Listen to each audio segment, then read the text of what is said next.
For this video, I'm going to show you how I converted this dirty old file cabinet into a brand new looking biometric cabinet. This cabinet can unlock itself with a fingerprint and then it automatically relocks itself as well. And it turned out really great. So let's get right to it. Now this cabinet really needs a fresh coat of paint. So the first thing I'm going to do is I'm going to get this thing cleaned up and then service prepped before that. A quick tip for removing stickers is to use a heat gun. You heat up the sticker and it pops right off. If you're trying to get your hands on a file cabinet, definitely check out your local thrift store. They're a common commodity there and typically they're less than $15. Just make sure that the drawers work. Things like scratches, dents, rust, dirt, all those sorts of things can be fixed on a file cabinet since it's just sheet metal. So either bending it or sanding it, painting it, combinations of those things can get it looking like brand new again.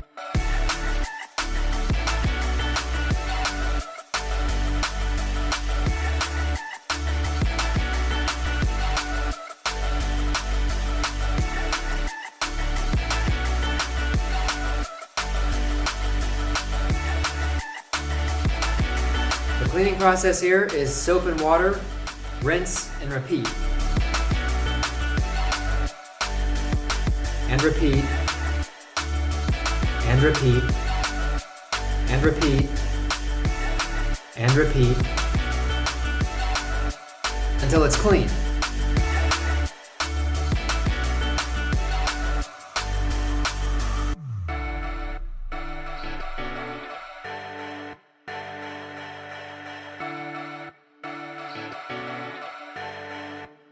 Now that the cabinet looks great and it's ready for parts, we're going to go ahead and start working on the mechanical / circuitrical / programmatical part of this project. Cue the technical stuff.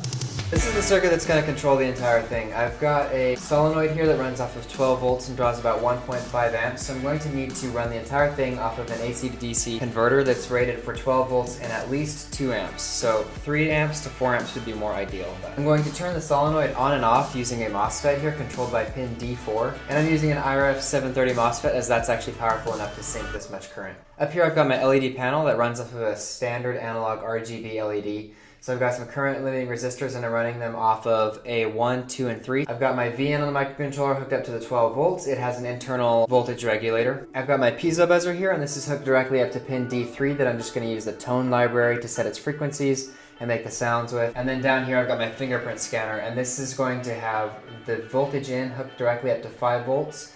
And its RX and TX UART protocol actually runs at 3.3 volts.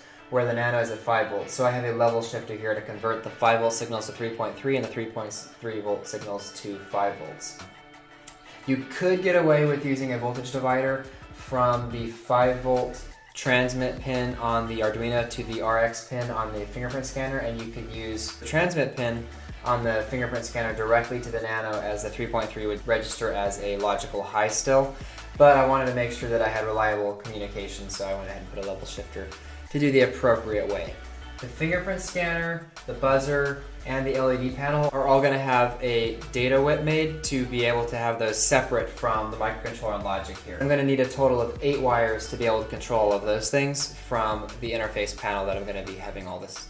And that's the entire circuit. I want the control panel to have a multicolor status indicator, so I'm going to combine an RGB LED with a standard white backlight. I'm going to sand down the RGB LED until it's flat enough to fit inside the plexiglass of the backlight. I'm going to remove the LED from the backlight and then router out the area where I'm going to put in the RGB LED, and then I'll reassemble.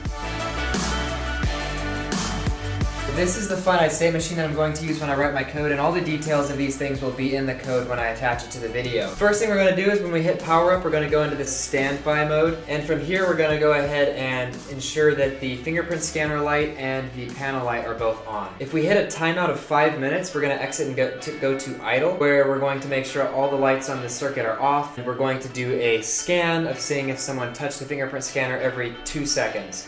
But in the main standby, we're going to check every 100 milliseconds. If we receive a tap from either one of these states, we're going to jump down to read the scanner and see if it's a valid ID. If we get a valid ID, we're going to go into the success state, where we're going to go through a sequence of events to unlock the drawer, set the light to green, play a success sounding noise on the buzzer, and then we're going to jump back to standby after that's complete. And if we don't get a correct ID after that, if it's an invalid ID, we set the panel to red and play a failure buzzer noise and jump back to standby. So with that out of the way, let's go ahead and write the code. gonna select an Arduino Nano. And the next part is quite simple. I'm gonna wire up the whole thing as a demo circuit, plug it into my laptop, run the enroll script. It's going to display serial port information about the protocols on the fingerprint scanner so that I know when to enroll my finger. I'm going to press my finger 3 times to enroll it so it's trained, and I'm going to do that for my middle, index, and thumb on each hand so that I have a total of 6 fingers enrolled on this program.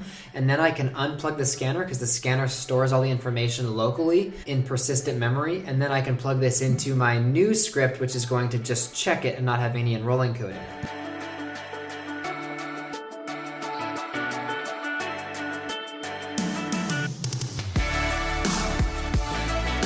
Here's the entire demo circuit running. Oh, this is going on YouTube. With the proof of concept ready, I'm now going through and I'm soldering the entire circuit. In the meantime, I did make 4 3D models for this. I made the control plate, the circuit mount, the lock that gets mounted to the drawer, and the solenoid mount.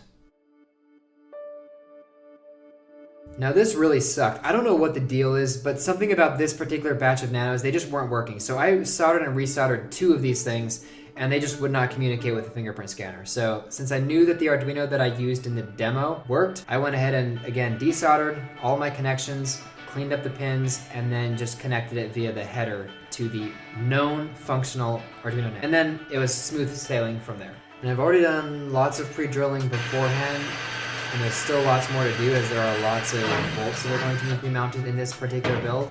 Now to mount the drawer lock.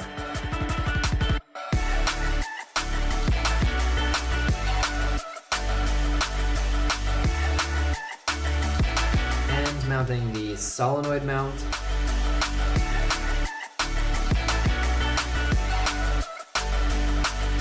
In case it's not immediately obvious how this works, the solenoid in its off state is going to be extended, and it's going to fit into the groove of the drawer lock.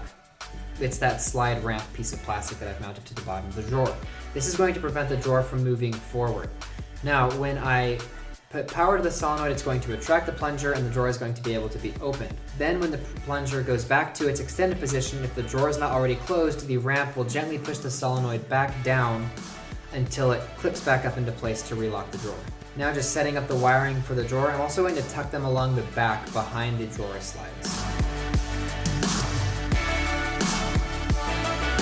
Using a Dremel with a reinforced cutting wheel, I'm going to open up an area below the control panel where I'm going to mount the fingerprint scanner and the LED backlight. And here's what the control panel looks like once I sanded it and painted it with flat black paint.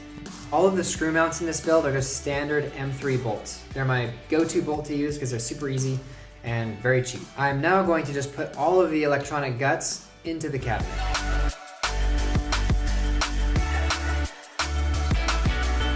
There are 2 wires for the power supply. It's a 12 volt in and ground, and I drilled a large hole in the back to push these wires through to the circuit as well. These are going to go straight to my 5 amp 12 volt power supply. Here's the complete circuit overview. So I've got the nano chip mounted to the circuit mount, then it goes through a wire to the solenoid, and then it comes up the data whip where I've got my buzzer, LED, and of course my fingerprint scanner. The fingerprint scanner also has 4 3mm mounting holes in it, and I'm going to put 4 more M3 screws through that to hold it firmly to the surface of the control panel.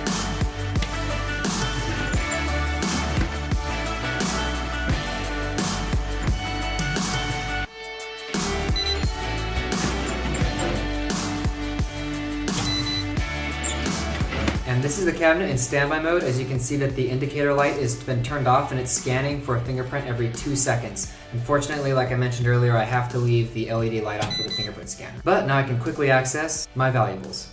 And if you want to turn this thing off, all you have to do is, and it's off. And that wraps up this video. So it did take a while to make. As you can see, I went through 3 different hairstyles in the making of this video, but that's okay, because it turned out awesome, and it only cost about $60 for me to make it. That's not including things like paint, sandpaper, stuff that I already had laying around. And if you want to go ahead and make this yourself, I will, in the description, attach a link to the code that I wrote and all the 3D models that I made for this project. So with that, oh my